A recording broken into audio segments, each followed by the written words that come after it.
And so welcome everybody. Thank you so much for joining this online Shloshim shiur in memory of Mami. That's how I'm going to refer to Mami because that's who she was. In memory of Mami, for some of you, she was a sister, a wife, a mother-in-law, an in-law, a friend, a neighbor, but she was my Mami.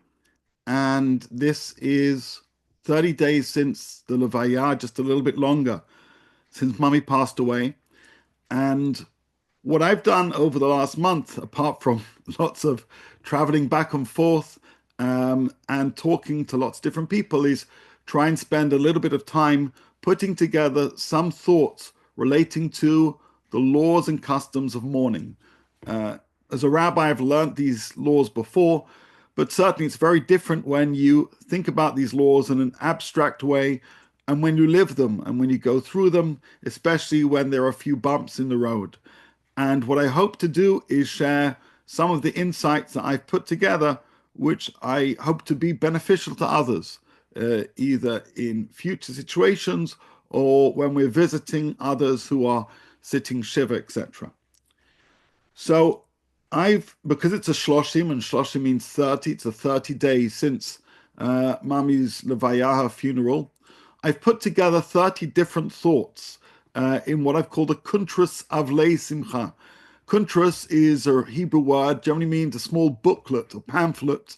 Avlei means the mourners of, and simcha means joy. So this is a pamphlet of those mourning joy of 30 different thoughts.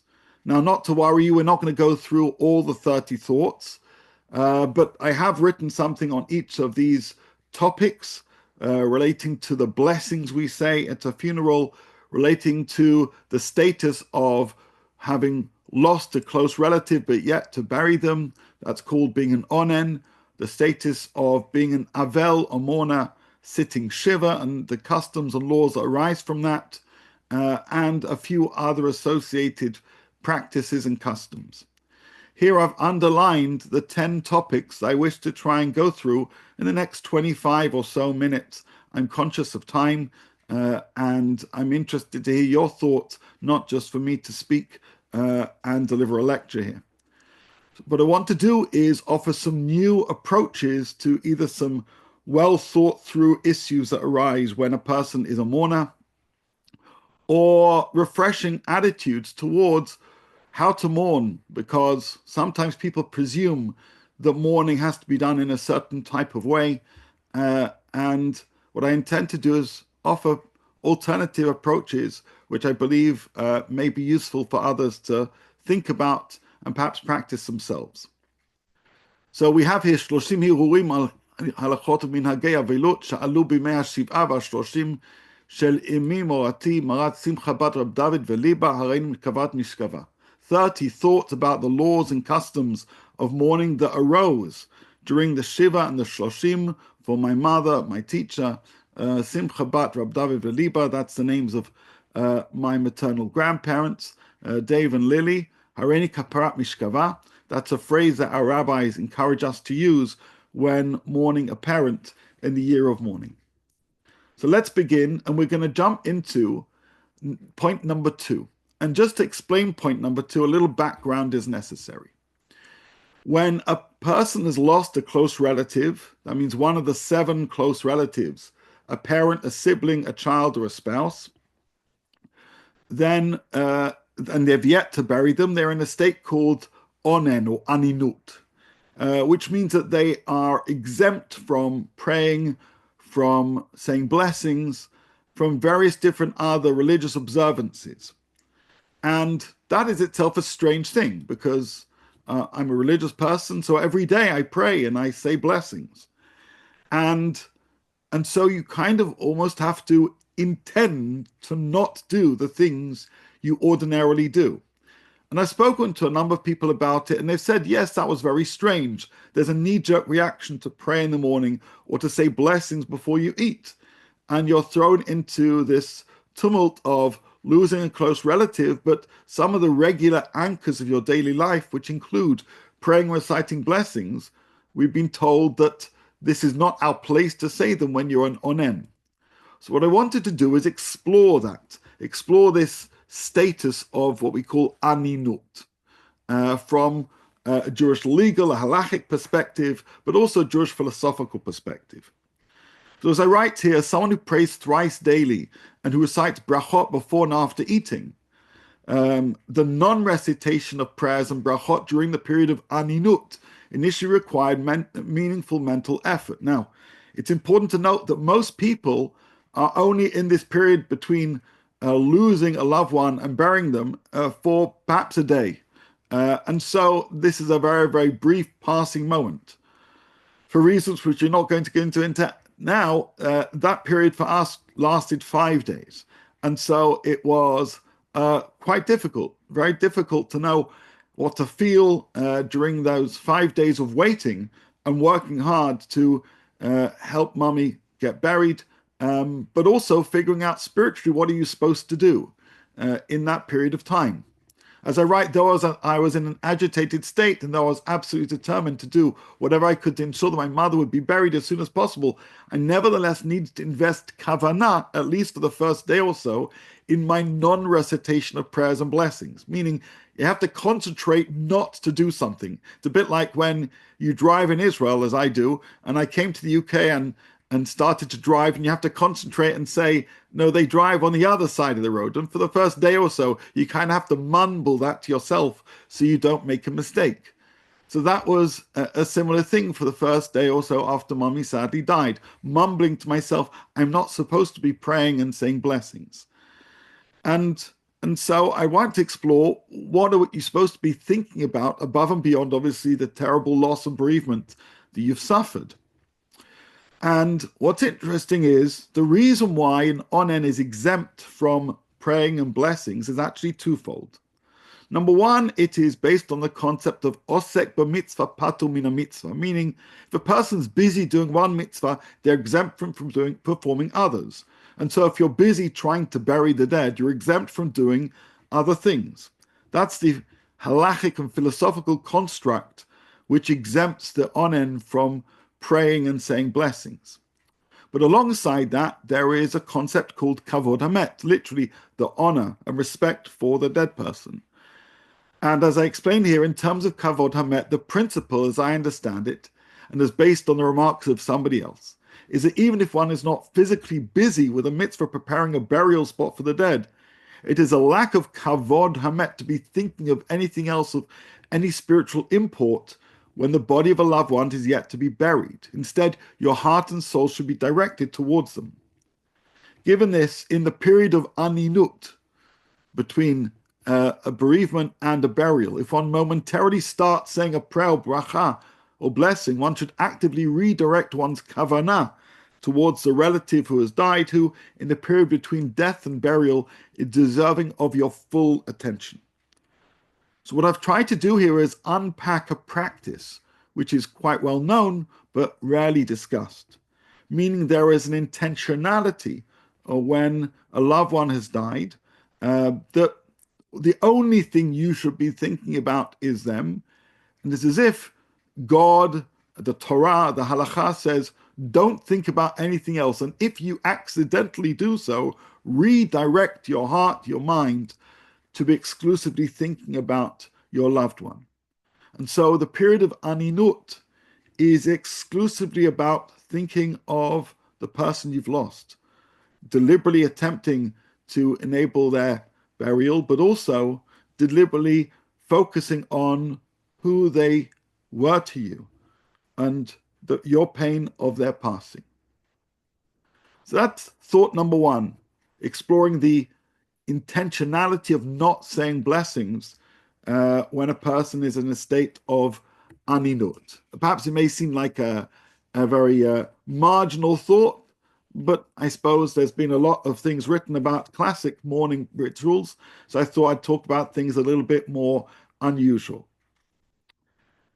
Here is a second thought. I said I'd go through 10 different ideas. I want to talk about the hesped, the eulogy. And I'm not here to speak on behalf of my family, so I'm talking about my experience, my lived experience. And there's a rule established in the Shulchan Aruch, the Code of Jewish Law, that it is a great mitzvah to eulogize the dead fittingly, and this mitzvah is fulfilled when one raises one's voice to express words which break the heart, in order to cause much weeping, in order to make reference to praiseworthy deeds and achievements of the dead. One may not overly exaggerate their accomplishments. One should primarily focus on their good midot, their good values and character traits. Now, there in the Shulchan Aruch, the rabbis basically speak about how you shouldn't significantly exaggerate their accomplishments. Why so? Because sometimes at a eulogy, people feel the need to exaggerate the deeds, the impact of a life lived. And I can say very, very sincerely, in fact, my hesped, my eulogy was quite restrained. There was no need for exaggeration. All those who spoke and all those who expressed their feelings in many different ways during the Levaya and the Shiv'ah didn't need to exaggerate, because Mami was a wonderful person. And simply talking about her literally as is, without having to amplify any aspect of her life, moved so many people, because she really lived a very good life and did a lot of good to the lives of many people. And just bearing that thought, there was no exaggeration, there was no amplification, there was merely an expression of who Mami was, and simply shining a light on her, who had generally not tried to talk so much about herself in her life, but instead tried to shine a focus on other people. That itself was a source of much inspiration, and I know it moved many people as well. Let's move on to a third thought. And the third thought here relates to the prohibition of Torah study, of both an onen and a avel, of somebody who's lost a close relative, and both before they are buried and afterwards. An onen and an avel are prohibited from Torah study. They're allowed to review the laws of mourning, but they're not allowed to study Torah for enjoyment's sake. And that's what I do for a living, basically. So it was pretty hard. It was pretty hard to not do the thing which is pretty important to me. It's my daily anchor. And in fact, I remember just a day or two after Mummy passed away, before, unfortunately, we'd had the Levaya, and we arrived to synagogue early. And one of my students was giving a shiur in the local shul in the Yeshurun. And I was so keen to listen to what they said, but I realized I'm not supposed to learn Torah. And so we stepped out until they finished the class, and then we were there for the services.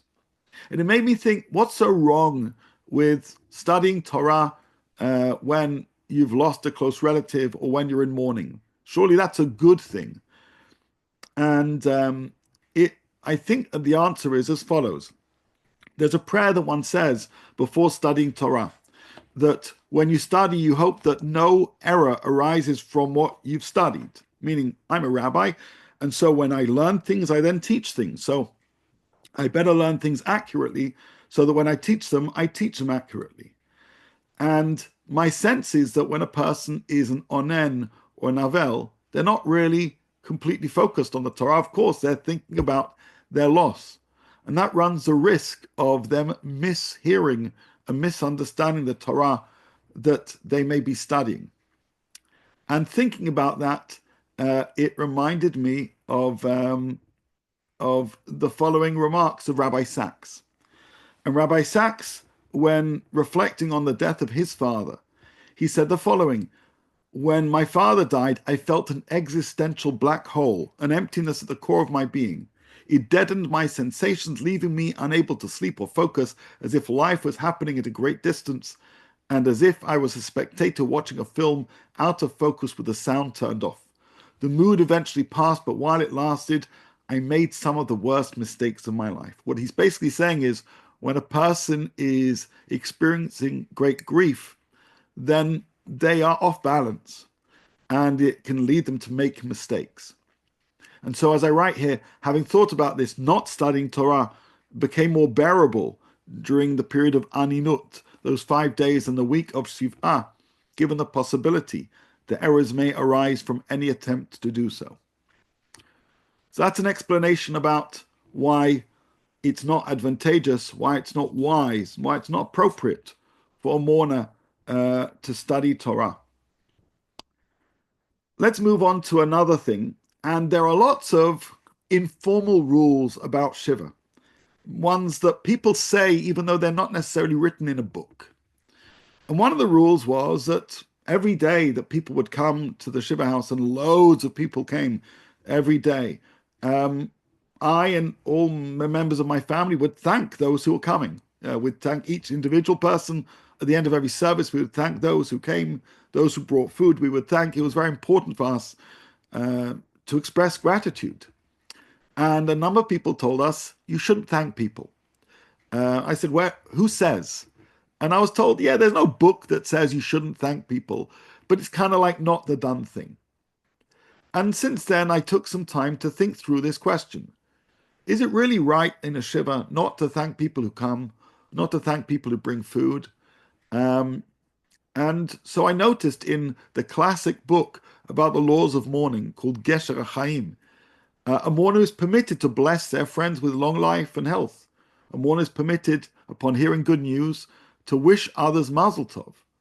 And if that's the case, it seems both reasonable within the realms of appropriateness, and as I write, and certainly within the realms of Menschlichkeit, to thank those who visit comforters and who assist in different ways. I'm not insisting that people should do that, but I think that the claim that mourners need not thank others, though they don't need to feel an obligation to do so, but certainly if they can, that seems like the right and good thing to do. It's certainly something that my mother would wish us to do as well. Now, talking about my mother, of course we are the whole time, but specifically, my mother's name was Joy. And as I write here, I noticed in my hesped that the significance of Mommy's name was Joy. In Hebrew, Simcha reflects the concept that Kishma Kenhi. Her name was a reflection of herself.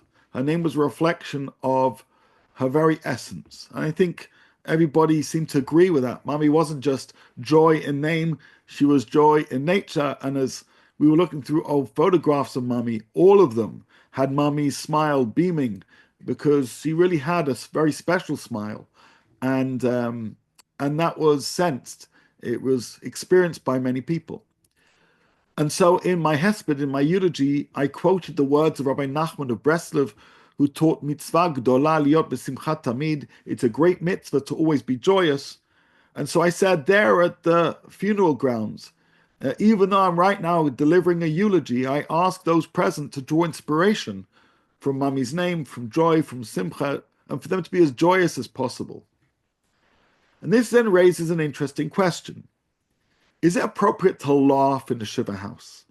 Or must the atmosphere always be somber, right? Some people often think a Shiva house must be always somber. Obviously, it was for much of the time. We were shuddering from the shock of Mommy's loss. But on the odd occasion, people share a story and it makes you smile. A story which is obviously relevant and appropriate.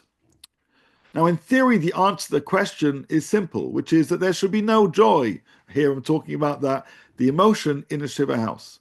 This is based on a teaching from the Gemara. Avel asur b'simcha lefikach lo yikach tinok b'cheiko kol shiv'a shema yavo lidei schok. A mourner is forbidden to have joyous entertainment. Therefore, the mourner should not take an infant in their arm, lest they be amused. Meaning we're supposed to restrain ourselves, if you are one of the principal mourners, from things that bring you joy and happiness. That may be so. But then I continue and I say, it is significant that the simcha being described here relates to a distraction from the deceased. In contrast, you'll recall, and this is one of the other points which I haven't listed here, that Torah verses may be recited by mourners in their eulogy and in proximity of the deceased, if it's done for the purpose of honoring the dead. Given this, and this is my supposition, I'd like to suggest that joy and laughter in a Shiva house which affirms the honor of the dead by emulating their character traits and their values is permitted, which is why there were moments during Mommy's Shiva when I or others would recall an amusing moment, and we did so without guilt, because we knew that Mummy believed in and celebrated the power of joy. So that's something, again, the books won't say. They'll tell you that one should have a very somber shiva house, and certainly that should be the case for much of the time. But it's okay if you're telling a story about the person's past that leads you to smile. That's okay. You shouldn't feel guilty for having happy thoughts when remembering good memories. I think that's part and parcel of the mourning process, and I think it's something that we should be a little bit more intentional in speaking of. A different thought, and this happens often when a person dies suddenly, as basically Mummy did. Sure, there was a few weeks between the brain hemorrhage and Mummy passing away, but this was extremely sudden, totally unexpected, a complete shock to us all. But given the suddenness of a massive brain hemorrhage that ultimately claimed Mummy's life, I found that how Mummy died became a frequent subject of conversation during Shiva. Sometimes I started it, sometimes those coming to comfort me and others did as well. What happened? And though this is understandable, I think it's important to state how a person died says little about how they lived. One of my favorite quotes, and I've had this on a list of my favorite quotes for many years, is the things you do for yourself are gone when you are gone, but the things you do for others remain as your legacy. And in her life, Mummy did so much for many people. We heard so many great stories about that. And the love and admiration of so many towards her was and continues to be palpable.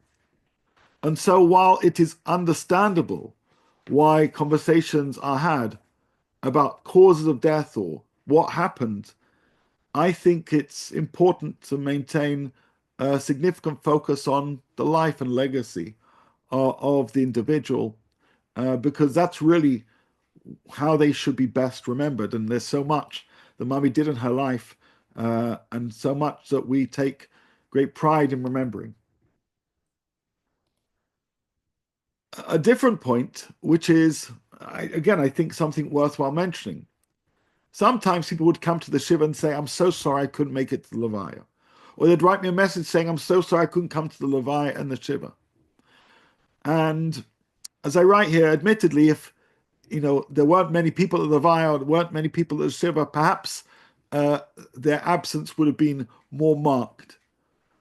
But this is my personal opinion, which is that if somebody's living a busy life and they've expressed their condolences in one form or another, they shouldn't feel guilt or feel any need to apologize for not attending a Levaya or a Shiva. Life is meant for living. And while some of us need to pause our life to mourn, we need others to continue living their life to remind us that such pauses can only be temporary. So there's something good about other people not being at a Levaya and getting on with their life. There's something good about other people doing what they need to do while some people are sitting Shiva. It's good to be reminded that life does go on. And so I don't think anybody should ever need to apologize for not attending something, because they too have responsibilities. And if a person's reached out one way or another, that's certainly something which we are very, very grateful for. And we really had this torrent of messages from so many people around the world, which was very humbling, because it just highlighted how much Mummy was so treasured by so many people. Let's just move on to another point, and we're about two-thirds of the way through the 10 insights I wanted to share. As mentioned, I've made a booklet of 30 of these kind of insights, and you can see they're trying to explore different facets of mourning laws and customs. While the Shloshim is a significant milestone for general mourning practices, in fact, when it comes to children, the Shloshim is a relatively minor milestone, and they continue to mourn with pretty much the full gamut of restrictions for the full 12 months. Accordingly, if someone's mother or father has passed away, actually, there's an interesting halakha that a person shouldn't ask them ma shlomcha, in the formal sense of the term, for the full 12 months. Now, it's an interesting question. What does that mean when the rabbis say you shouldn't ask a mourner how they're doing? To be clear, this does not mean that you should not inquire about the welfare of that individual. Quite the contrary. Instead, what it means is that any sincere attempt to gauge how that person is doing needs to presume that no matter what the mourner says, they are not okay and things aren't just fine. Meaning, if you ask somebody who's lost a loved one, how are you? Either make the time for a long answer or realize what you're going to get is a shallow answer. Now, there's a great article published in Jewish Action by Rabbi Elchanan Zon titled How to Pay a Shiva Call. And he says the following advice. It's important to keep in mind that the mitzvah of Nichum Avelim, comforting those who are mourning, does not end after a Shiva. There's a tendency to avoid someone who has just suffered a loss, which is the opposite of what he or she often needs. In fact, it's often after Shiva when people collapse emotionally. So if you have a close relationship, keep in touch, call the individual a few weeks later. You might say simply, I know the Shloshim is over. How are you managing? Grief may take a long time. While Chazal, our sages, established certain time periods for avilut, for mourning, there's no set recovery time for everyone. People just need to know that there are others who care about them. And I think this is so important. We often think that mourning kind of has a certain playbook. The day of the Levaya, the week of Shiva, the Shloshim, and the year, and then everything's fine. And that somehow one's feelings naturally dilute from day to day. Time is somewhat of a healer, but grief is an unpredictable thing. And I think people should recognize that how are you is a question that most mourners can't really answer in any meaningful way. But that shouldn't stop people from asking constructive and clear questions. How are you today is a reasonable question. How are you managing? Much more specific questions, I think, are more manageable to answer and give you a better window into how that person is doing. Let's move on to a topic which I think is very important and certainly overlooked. And I know that Donna's on the line, and I know she'd agree with this, and probably many others as well. About 2 weeks ago, I was introduced to a phrase called standing Shiva. If you've heard that phrase, great. If you haven't, I think you'll find it of interest. There's a halachic principle drawn from the Gemara called Kol mi shemit'abel alav mit'abel imo. Whoever you would mourn for, you should mourn with. Accordingly, those family members, including my wife and daughters who would mourn when I die, should also technically sit Shiva alongside me while I mourn, both as a reflection of my sense of loss, as well as an expression of their sense of loss. Now, practically, it's rare for sons-in-laws and daughters-in-laws and grandchildren to formally adopt mourning rituals. They don't sit on the low chairs, and they don't rip their clothes. Still, when I mentioned this point to Melissa Danton-Raymond, who runs Matan Bet Shemesh, a dear friend, she then explained to me that alongside those sitting Shiva, there's also a concept of those family members who are standing Shiva, which was explored by Beth Taubes in an article titled Standing Shiva, published in the Jewish Link. And she says as follows, this is fascinating. In every Shiva house I've ever visited, there is always a number of people hanging around, often in the kitchen, in the hallway, or in the corner of the room where the Avelim, the mourners themselves, are sitting. Some visitors to the home may acknowledge these people with a nod or a quick greeting.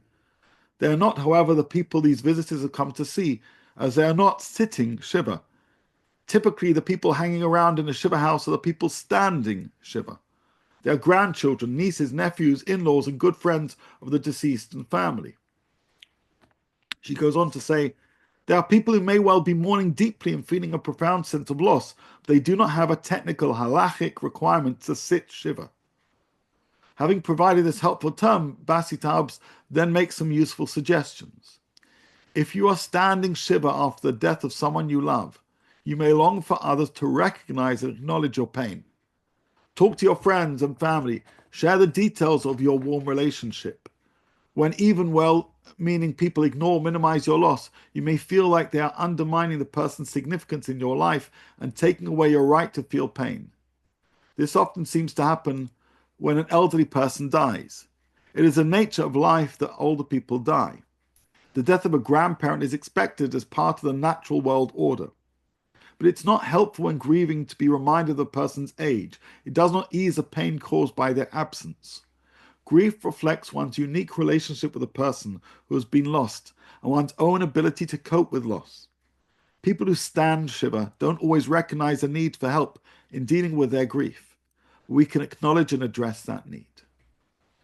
And when I heard this phrase, standing shiva, and when I read the article that Melissa recommended, I felt that's such an important piece of wisdom to share with others. Yes, there were myself, my siblings, my father, my uncle sitting shiva. There were also a whole bunch of people standing shiva as well. My wife, my uncles, cousins, friends, and recognizing that a shiva house has both sitting shiva people and standing shiva people, I think is an important way to really respect and notice that pain that is present and prevalent in the hearts of so many. One more from this list of 10 insights for the soul of a parent. We are taught in the Shulchan Aruch that a son or daughter who is in their first year of mourning should, upon making reference to their parent, employ the term Hareini kaparat mishkava. Sorry, the Hebrews got a little bit messed around there. I am an atonement for their resting place, which, as Rabbi Tzvi Hebel explains, is meant as a motivational statement to inspire the child to attend to the welfare of his or her parent's soul. Meaning, when you're mourning a parent, having buried a parent and having sat shiva, you continue to do what you can to add further merit to their spiritual state and to honor their name.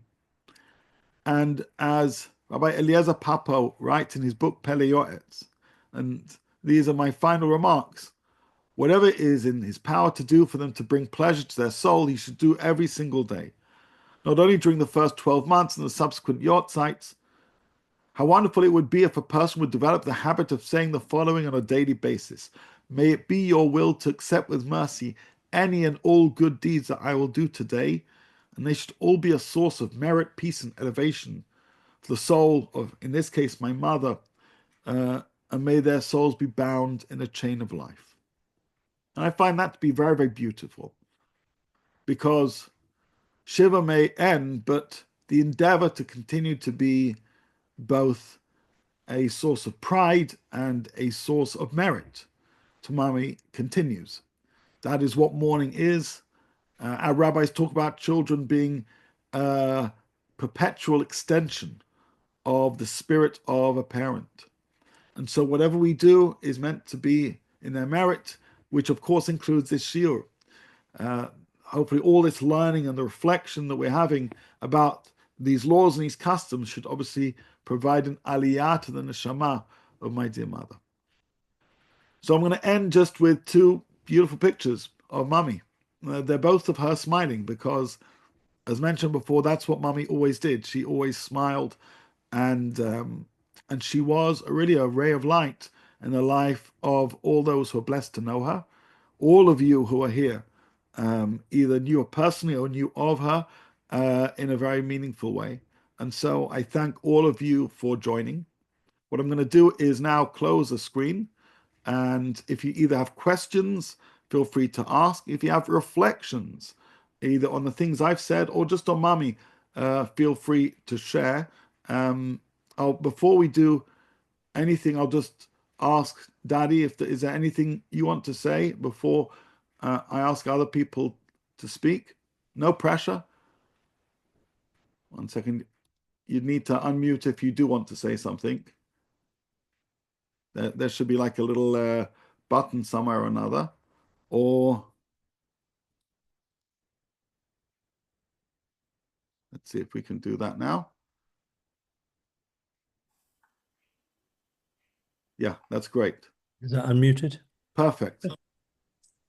I could sit here and talk for about 3 hours, but I can't talk for 3 hours any longer. I probably could have done before this incident occurred. And I think many of you have had to endure some of my stories over the many, many years. But I feel rather frozen.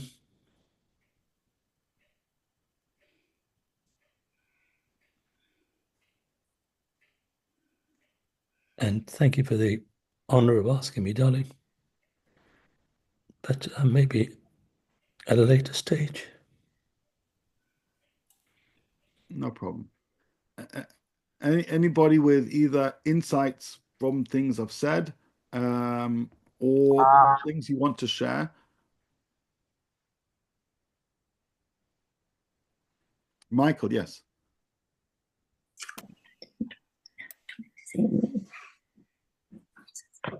Michael, did you want to say something? Going to the nether and go shoot a year. I'm fucking fighting I'm not sure about that.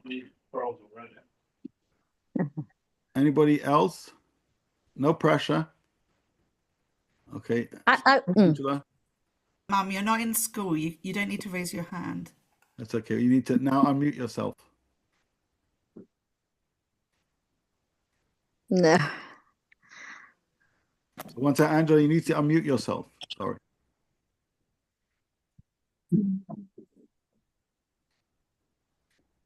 Can you hear me? Yeah, now. Yeah.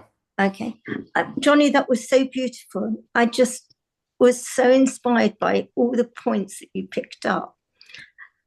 And I just think we've all got so much to learn about going to shivers and the way we behave and what we ask for. And it was really, it was an amazing piece that you put together. And of course, we loved your mum so much, so much. She was an amazing person. And I'm sure that not a day goes by without you all thinking about her and missing her. And our hearts are with you all the time, you and your dad, obviously, and Mel and Andrew. And like you quite rightly said, the extended standing family, like Donna and Joe and, obviously Grandchildren. and the grandchildren. And it made me very aware of how important it is to consider that when you go to a shiver and everything else. So it was really, really, thank you for that effort and work you put into to prepare that. It was amazing. My pleasure, and thank you for that. And hopefully in the next few days, it's been a little bit busy, I'll be just putting together those 30 thoughts in a booklet, and I'll be able to share that as a PDF for anybody who wishes. Again, no pressure, but if that can be of any use to people, then bavakasha. All the other topics are kind of similar, dealing with practical questions, philosophical questions relating to mourning on Aninut, Levaya, Shiv'a, and up to Shloshim. Nobody should feel, by the way, any obligation to stay. We're more than happy to hear people's thoughts, but I just want to say at this stage again, thank you everybody for joining. If there are any thoughts, feedback, feel free to share. But at least in terms of formal sharing of these ideas, I suppose that part's been done. And I would love to say a thought, Johnny. Yeah, Tal. If I may, it's Tal.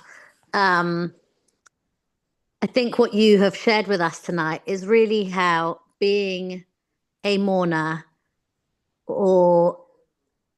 is really about a different kind of awareness. Because I'll just share that when I came from Italy to visit you in the Shiva, there were lots of people in the Shiva house, and there weren't any chairs to sit on. And the first thing you did was got up and tried to find me a chair, right? Which, of course, I'm sure is a very natural position for you to take. It shows me that you have tremendous hachnasat orchim, right? But maybe in a different context. So I think what I learned from your share tonight is really that it's about a different kind of awareness and knowing how to be intentional in a different way. And I really thank you so much. You always give such special shiurim, and I was delighted to know that your mother was a teacher as you are a teacher. It says so much to me about who you are. Well, thank you. In fact, one of those 20 other points I didn't share, it deals with whether a mourner should get up when Yes, I'm visiting. sure. A lot of people would say sit down. Yeah. In fact, as I explain in the piece I wrote, it's a little bit more subtle. And quoting Rabbi Yaakov Reisha, the Shvut Yaakov, he makes it clear that if a mourner wishes to get up to show grace to those who've come, then that seems like a reasonable and appropriate thing to do. And I absolutely felt your grace, because it felt like I felt very touched by the fact that you would pay that attention, considering all the people that you had going on, and it really came across in that way. Thank you so much. Again, no pressure for anybody else. If any thoughts about things have been said, or if you just want to talk a little bit about Mummy, that's fine. But once again, thank you so much for joining. Johnny, I'd just like to say that I can only reinforce what other people have said. And, you know, what Angela said, just so relevant. And your mum was always smiling. And I think you really honoured her tonight. Well, that was the intention. You know, that was really that was the plan. Well, I think you got it. You got 10 out of 10 on the approval rating, and I think even more importantly, you've hit some really relevant points about the shiver, which I thought were really interesting, with a slightly different perspective sometimes than what other people would say. And I'd love to see your PDF, because I think what you've said tonight was beautifully put together, and I'm sure your mum would have been proud of you, and I'm sure your dad is. I think I'm choking up. I think I've said enough for the minute. You know how I feel. Thank you. And thank you for all your assistance, for all your being one of the many who brought so much. And well, more than happy to say thank you then and now. And then I'd just like to add, also thank you, Julie, and to Rena as well. In Israel, we're missing her cooking.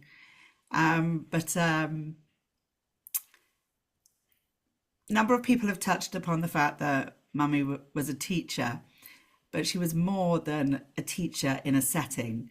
She was a lifelong learner, and she found a way to connect with everyone at every age that they were, to what interests them, and find a way of bringing out their passion for things that were going on in their life. And then that would always manifest itself with, just the daily catch-up conversations, because she was always so interested. And I think that that's one of the things that I'm really going to take on board, is to be mindful of how to emulate that, and to,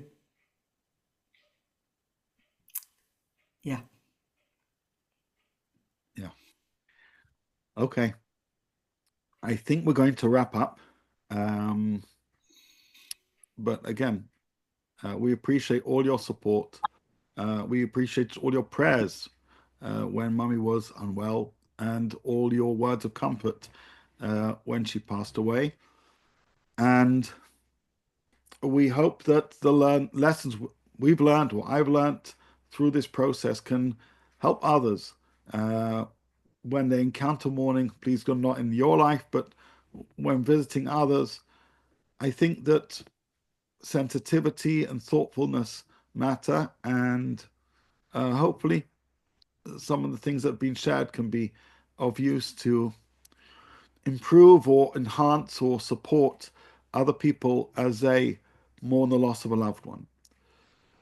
So we wish you well, and please God, as they say on Simchas, this is obviously reflecting on a month of mourning.